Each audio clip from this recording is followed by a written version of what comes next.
चिरां जिल्ला रुनिकातानि साहा दक्षिण गावनि गुरुदेव ब्रह्म फरायसालि रुपाथि मायथाइ फालिदों।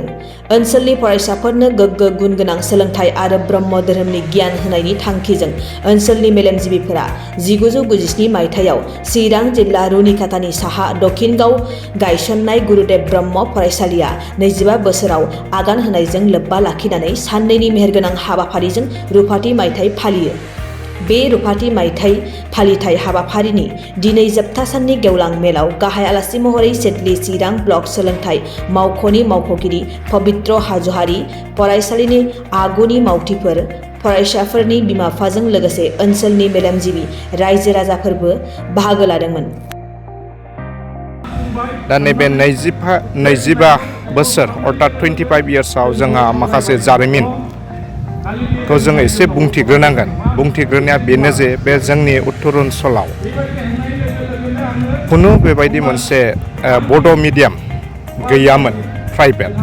दा बेवहाय बे ओनसोलनि मेलेमजिबि सुबुंफ्रा सारमोनहा मोनसे सानलायनायनि गेजेरजों 1997 2 फेब्रुवारियाव बे स्कुलखौ गायसननाय जादों। दा बे स्कुलखौ गायसनखांनायनि उनाव जोंहा सात्र नांगौ जाबाय। सात्रआ बे ओनसोलनि जोंहा माखासे गार्जेनफ्रा थिरांथा लाबाय जे जों बे फरायसालियाव जोंनि सात्रखौ हगार हरसिगोन। दाना सात्रल'जोंथ' जाया, मोनसे स्कुला फोरोंगिरि नांगौ जालायबाय। दा बेबायदि एडभार्टाइजमेन्ट होनानै बै समाव जोङो फोरोंगिरि थिसननाय जादों। दा फैयै फैयै जोंहा दुखुनि बाथ्रा, गेजेराव जोङो माखासे फोरोंगिरि मोनैनि थाखाय माखासे जोङो हाइ स्कुलखौबो दसे समनि थाखाय जोङो ड्रप दोननांगौ जादों। आरो बिनि उनाव जोङो सावरायलायनायनि गेजेरजों जोङो हाइ स्कुलखौ खुलिफिनदिनि होननानै बेखौ खुलिफिननाय जादों। आरो गोग्गानाय बाथ्राया बेनो जे जोङो 2015निफ्राय जोङो मेट्रिक आनजाद बे फरायसालिनिफ्राय मेट्रिक आनजाद होनो हादों। दा बे मेट्रिक आनजादा जोंना बै दैमालु हाइ स्कुलजों जोङो होनाय जादोंमोन। नाथाय नैबे रिसेन्टलि बोसोरनैनि सिगां जोंहा अन रेजिस्ट्रेसन मोनसे मोननायलाय जों गुरुदेव ब्रह्म बर्डिं स्कुलनिफ्रायनो जोंहा मेट्रिक आनजादबो होनो हानाय मोनसे केपासिटि जादों। दा बे दिनैनि दिनाव जोङो 25 इयार्सखौ माब्रै पास खालामखो, माब्रै थांखो होनोब्ला जों माखासे दैदेनगिरि जाया बे संसाराव गैला, रुंसारि जालांबाय। दिनै जोङो बिसोरखौ गोसोखांनानै जोङो दुखु मोनदों। निस्सय बे दिनैनि सिलभार जुबलियाव बे बाबामोनहाबो दंमोनब्ला निस्सय माबा मोनसे गोसोआव गोजोननाय फैगौमोन। आरो दिनै बेवहायनो जोङो साननैनि हाबाफारि लादोंमोन। मैया आरो दिनै जोंहा दिनैनि हाबाफारियाव जोङो लेंहरदोंमोन गासिबो एक्स फेकाल्टि अर्थात एक्स प्रिन्सिपाल, एक्स स्टुडेन्ट, एक्स टिचिं स्टाफ। दा बिथांमोनहा जोंनि लेंहरनायाव नुजाफैनो हादों। बिनि थाखायनो जों जोबोद कमिटिनिफ्राय गोजोननाय जासिदों। दिनै नोंथांमोना गार्जेनफोरखौ लानानै सावरायनायनि मुल उद्देश्य मा? दिनै जोङो गार्जेनफोरखौ लानानै सावरायनायनि उद्देश्यआनो जाहैबाय जों मोनसे मेसेज होनो सानदों। मेसेजआ बेनो जे एजुकेसन सेक्सनाव गार्जेनफ्रा माबायदि गथ'फोरनो होनांगौ अर्थात एडभाइस होनांगौ, माबायदि गाइड खालामनांगौ। बिनि थाखायनो जोङो गाहाय आलासि हिसाबै बिअ अफिसार सिडलिनि श्री पबित्र हाज'वारि सारखौ जोङो लेंहरनाय जादों। दा सारा एडभाइस होलांगोन माब्रैबा गथ'खौ दानायाव केरियार माबायदि खालामनांगौ, टाइम टेबोला माबायदि मेनेजमेन्ट जानांगौ बेखौ सारा बिबुंथि होलांगोन। दा आरो बेजोंनो लोगोसे जों बेखौबो बुंनो सानदों जे बे जोंनि अनुष्ठाना नट अनलि एडुकेसन, बेवहाय जोंहा धर्मबो अनुष्ठान दं। दा धर्म अनुष्ठान हिसाबै जोंहा बेयाव जयग' होयो। दा बे जयग'आव जोङो बेबहारिक आरो पारमार्थिक, माने जोङो माबायदि बेबहार खालामनांगौ, माबायदि इसोरखौ सिबिनांगौ, बेजोंबो जोङो इडुकेसनजों होफानाय जायो। नोंथांमोना केरियार दानो हाखो दिनैसिम मुलुगसोलोंसालिफ्राव फरायनो हादों। औ, दा जोङो गोजोनथाव खौरां, मैया जोङो एलुमिनाइ मिटआव जोङो लेंहरदोंमोन। दा बिथाङा सान्थिपुरनि, बिथाङा फैदों, गोबां दसे सम जोंनि गेजेराव बिबुंथि लाखिलांदों। बिथाङा दा बिथांनि नामा बिश्वनाथ हाज'वारि। दा बिथाङा बिनेश्वर ब्रह्म इन्जिनियारिं कलेजाव एसिस्टेन्ट प्रफेसार हिसाबै मावगासिनो दं। आरो नट अनलि डेट, बेजों लोगोसे जोंहा गोबां जोंनि बे फरायसालिनि छात्रफ्रा दिनै केरियार दाबाय। मायाव गोबां मानसिया दिनै गभर्नमेन्ट सेक्टराव नङाबाबो प्राइभेट सेक्टराव दिनै फोरोंगिरि जानानै दं, सोरबा कालसाराव ओंखारनानै दं, सोरबा बिजनेसमेनाव ओंखारनानै दं। दा मथा मथि मस्ट प्रबाबलि आउट अफ 100% 80%आनो साक्सेसफुल जादों होननानै जोङो मोनदांदों। नोंथांमोननि फरायसालिया माखासे माबायदि जेंनाफ्राव गोलैदों एबा प्रब्लेमफोर दं नामा? जोंनि जेंनाया बेल', जोङो जिहेतु बे मोनसे रिमट एरिया जाबाय जोंहा थांलाय फैलायनि हान्थि मेला खालामनो जोंहा लामाया गोजान हाइवेनिफ्राय जोंहा गोजान जानायलाय जोंहा माखासे एनरलमेन्ट मोननायाव एसे खम जायो थेवब्लाबो जोङो सम सम बेबायदि एडभार्टाइजमेन्टनि गेजेरजों होनानै जोङो स्टुडेन्टखौ मोननो हायो दा बर्तमान जोंहा 240 स्टुडेन्ट दङ नट अनलि डेट अनलि ब्रह्म स्टुडेन्टआल' ब्रह्म भक्तआल' बेयाव फरायगासिनो दं बे नङा दा बेयाव जोंहा हिन्दु हिसाबै ब्रह्म दं बाथौ दं जयगुरु सतसंगि दं आरो ख्रिस्टियानफोर दङ दा फोरोंगिरि हिसाबै जोंहा 14 जन स्टाफ दङ दा फोरोंगिरिनि गेजेराव जोंहा ख्रिस्टियान ससाइटिनिफ्राय जोङो 2 फोरोंगिरि मोननो हादों दा जोङो सरासनस्रायै नायब्ला जोंहा नंगौ निस्सय जोङो दाबो मोनसे इनफ्रास्ट्राक्चार नोजोराव गोग्लैनाय इनफ्रास्ट्राक्चार जोङो लुनो हायाखै फाइनान्सियेलि प्रब्लेमाव दा जोंहा मोनसे बयस हस्टेल सेपारेट जोङो लुनो हायाखै बे जोंनि थाखाय एसे दुखुनांथाव नंगौ निस्सय जोङो उननि समाव बेबो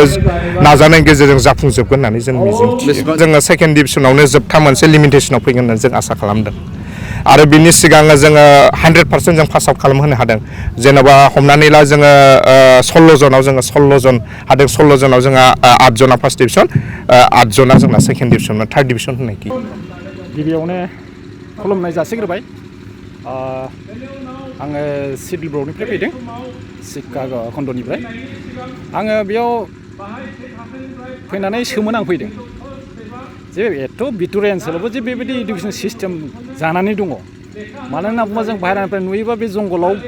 माने जानवारफोर थायो होननानै जोङो मिथिगौ खिन्थु बेयावबोदि सिभिलाइज मानसि दङ आं बेखौ नुनानै गिबियावनो गोजोननाय मोन्दों आरो बे जेनाखि 25 बोसोर बिथांमोनहा बेसेबां खस्थ' लानानै दिनै बे मोगथां महराव फिथाइखौ महर होदों बेयाव गोजोनग्लायनाया बयनावबो दङ आरो गोजौ शिक्षायाव लांबाय थागोन होननानै आंहा बिराद आसा दङ जोङो दसे रायलायनायाव मिथिनो मोनबाय जे बेयाव सोरबा बिथांमोनहा हा होदों सोरबाबा औवा होदों सोरबा माबा होदों बेबायदिनो बै समावबो थाखा फैसा गैयामोन अब्लाबो नांथारगौ हिसाबै बेखौ नांगौ हिसाबै फसंनायाव बयनिबो अबदान होदों आरो दा देग जों नुबाय बिथांमोना 25 बोसोर सिलभार जुबिलि सेलेब्रेसन खालामदों बेनिफ्राय देरसिन गोजोननाय आरो माथो थाबावनो बेबायदि लांबाय थायोबा आं माखासे जिनिसखौ आङो दा मेलावबो बुंबावगोन जे इडुकेसन सिस्टेमा माबायदि जाबोगासिनो दङ बा जालांनांगौ जोंनि सरकारि बा प्राइभेटजों माबायदि सम्पर्क दं जों बेखौ बेयावहाय बुंनाय जागोन दा आंनाव बिराद गोजोननाय दङ गोसोजों मोजां मोनदों जे जोंनि बर' जाथिफोरनि गेजेरावबो जे बेबायदि मोनसे अनुस्थान लाखिबोगासिनो दं आरो बे गासिबो करिश्माया जाबाय गोजौनि बाबानि करिश्मा इसोरनि नाम लानानै खुलिनायाव बेयाव जिखुनु दिन माने संकस गैया बा जेननाय गैया आरो बे जै जाथों होननानै आं बेखिनिखौ बुंनाय जाहैबाय बायदिनि सासे सोलोंथाइनि बिहोमा होलांनाय आरो नोंथांमोना बिनि नामैनो मोनसे फरायसालि दोनबाय दा माबायदि जोंनि समाजाव बेफोरबायदि खामानि मावनांगौ दं सानो आसलथे जों गोदो मोनबोदों थैना थांनाय सतिश चन्द्र बसुमतारीनि जा हाबाब खन्थाइ बे जा हाबाब खन्थाइयाव जोङो बुजिनो मोनाखैमोन एलपि हाइ स्कुलाव फरायबा खिन्थु बेयाव धोरोमावबो थानांगौ होनना जोंखौ बुंदों जोंनाव गासिबो दंखाजोबो जाहैबाय हारिमु हिसाबै जोंनाव दंखायो न' दाउट जोंनाव जारिमिन गैया खिन्थु थुनलाइयानो जोंखौ फोथांनानै दङ जोंनाव जेनिबो अभाब गैया गाननाय जोमनाय रावनाय गासिबो दंजोबो आरो आसार खान्थि गासिबो दंजोबो बे गुरुदेव कालिचरना सानसे समाव हयथ'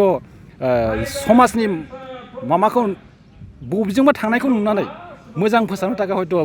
ब्रह्म हादर ना मा होनामोन बेंगलाव थांनानै दिखा लाना फैदों आंनि गामि खाथि काजिगाव आंथ' गसाइगावनिसो जै हक बे बाबाखौ आं लोगो मोनाखैबाबो आरो आंनि आथिगुरियाबो बे ब्रह्म माबाजोंनो फैनाय जोंनि आफाबो पुर'हितमोन आरो बे धर्मजों थानानै जेनिखिखौ लाबोयो बेयाव मरेल केरेक्टारा बिल्डआप जायो जेरावनाखि धर्म थायो बेयाव र' बा हामा बा नै बेबायदि मोनसे बोसोन होनाय थायो दा जोंनाव मरेल केरेक्टार बा मरेल बोसोना बहुद खम जादों खिन्थु बेयाव बर्डिंआव ओरैबायदि मोनसे हयथ' सिङावहाय फुङाव मर्निं प्रेयार इभिनिं प्रेयार बा माबा माबि काउन्सिलिं जायो खोमा आं बेखौ बिथुरनि खोथाखौ मिथिया खिन्थु बेबायदि अनुस्थानासो थांनानै थागोन होननानै जोङो गोदोबो मोनथिबोखादों आश्रमा खारैसो लेखाफोरखौ फोरोंबोदों होनना जों मिथिबोदों दाबो बिदिनो जै जागोन दा सरकारि बिफाननिफ्राय बुंनो थाङोबाथ' बहुत खोथा होयो जोंनावहाय बे 30:1 होननाय खोथायानो बिराद गाज्रि जानानै दं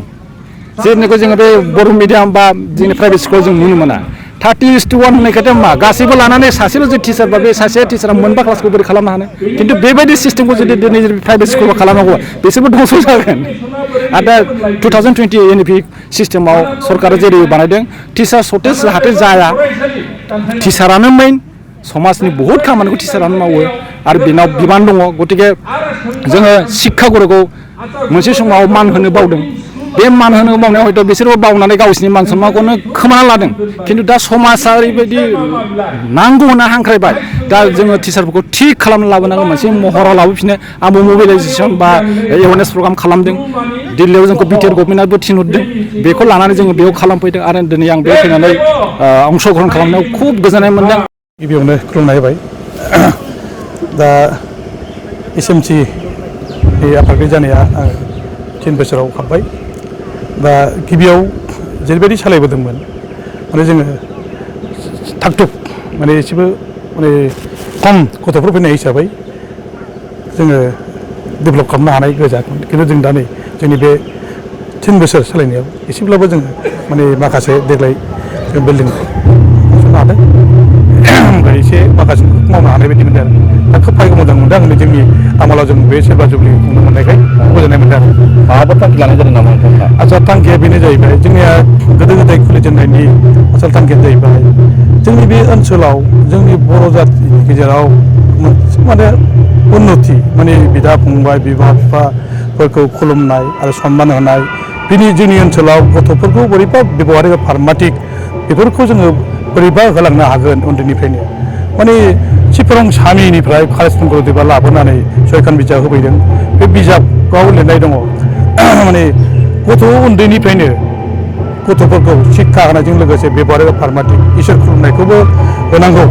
बे गियानखौ होनांगौ हिसाबै माने शास्त्र मोननानै जोंनि माखासे प्राइमारिनि दैदेनगिरि बाबामोनहा प्रसारकफ्रा खुनुरुखुम नाथाब मुथाब खुलिनानै नैबेखौ माने गालांदों मानोना जोंनि गोजौआव दावखोनांगौब्ला मानसिनो गांखं मोनहैनांगौनो दाउआ जेरै गांखं मोनहैजों बिरनो हायो थिग बिदिनो जोंबो गोजौआव दावखोनांगौब्ला जोंनि थाखाय बेबहारिक फार्माटिक आखुथाय आरो सिबिथाय रोंनायजों लोगोसे जोङो इसोरनि गुन माने फरा बिद्दा अफरा बिद्दा